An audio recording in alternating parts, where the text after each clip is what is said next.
Right, how you doing? Right. Wicked. Just think, a year ago, we were poised for a general election. Strong and stable, remember that? Strong as a decaf latte, stable as a juggler with Parkinson's. 12 months, Theresa May's gone from the Iron Lady to looking like a haunted tampon. I think Jeremy Corbyn got the best deal out of that, really. Despite being smeared worse than a hooker at a bukkake party, he's moved from being a dishevelled geography teacher to a Jedi at a job centre. While the Tories are destroying themselves and the country, Jezza is happy with his Schrodinger's Brexit, where we stay in the EU while we leave the EU at exactly the same time. I mean, he does have to deal with a load of bitter Blairites, but Theresa May's trying to control a party of Tories who seem to be high on lines of Margaret Thatcher's ashes.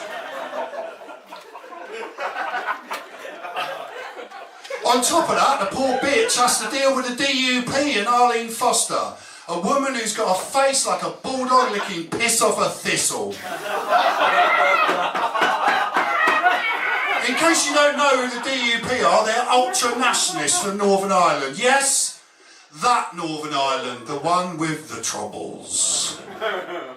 Which makes a sectarian civil war sound like something you could cure with a couple of spoonfuls of Gaviscon, isn't it? Northern Ireland's not on the mainland, but the DUP want them to have exactly the same laws as the rest of Britain. Unless you're Catholic, pregnant, or gay. Anti-abortion, homophobic, religious fucking nutjobs. Even the Taliban look at them and go, you're a bit extreme, mate.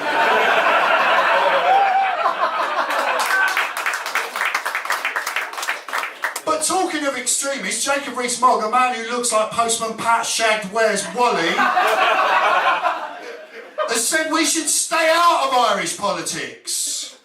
Which is like saying Jimmy Savile should be kept out of children's hospitals. It's a bit fucking late, mate. The British people have a skewed perspective on Irish politics, don't they? We behave like we just turned up in Belfast on a city break and said, what are all these murals about? It's really similar to our attitude on the Middle East, isn't it? Well, you don't eat pork, why can't you just fucking get along? We don't do our best work with borders, do we? And everyone's been accused of playing politics with the Irish border, apart from the IRA, who've been buying milk churns, fertiliser and alarm clocks.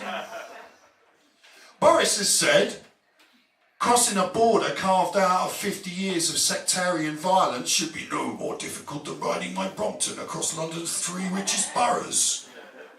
Which, given the amount of scooter muggings in the capital at the moment, probably seems safer than crossing the Irish fucking border, doesn't it? Boris fucking Johnson, he's like a Down syndrome Wookiee, isn't he? And now he wants a plane! He wants a plane! Dumbo's jumbo. Apparently the Prime Minister's plane is always busy, and I think that's strange, because I think that bitch gets around on a broomstick. He wants a brightly coloured plane to show the rest of the world what kind of people we are. And I'm assuming it's going to have a big red nose, a curly wig on the cockpit, and long floppy undercarriage. Oh, and a swastika on the tailplane. Talking of Nazis, the far right have got another martyr, and Islamophobic prick Tommy Robinson has been sent to prison for confusing freedom of speech with contempt of court. There's no punchline for that, it's just good news. We are hoping that in prison, Tommy will absorb the Quran, as he's knocked unconscious with a copy before being sodomised in the fucking laundry room.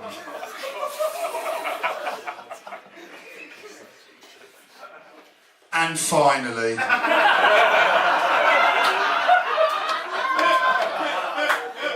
forgive me, but the tabloids have stretched the royal wedding out for 3 weeks, so I think I fucking can as well. Because nothing says we're not racist like staging a multicultural royal wedding. Apart from a report by the United Nations that says, yeah, you're fucking racists. Security was particularly tight at the wedding, mainly to prevent Home Office officials getting in and deporting Meghan's family. Rumours that Prince Philip had to be sedated are untrue. He was just shocked that one of the groundskeepers was giving the sermon.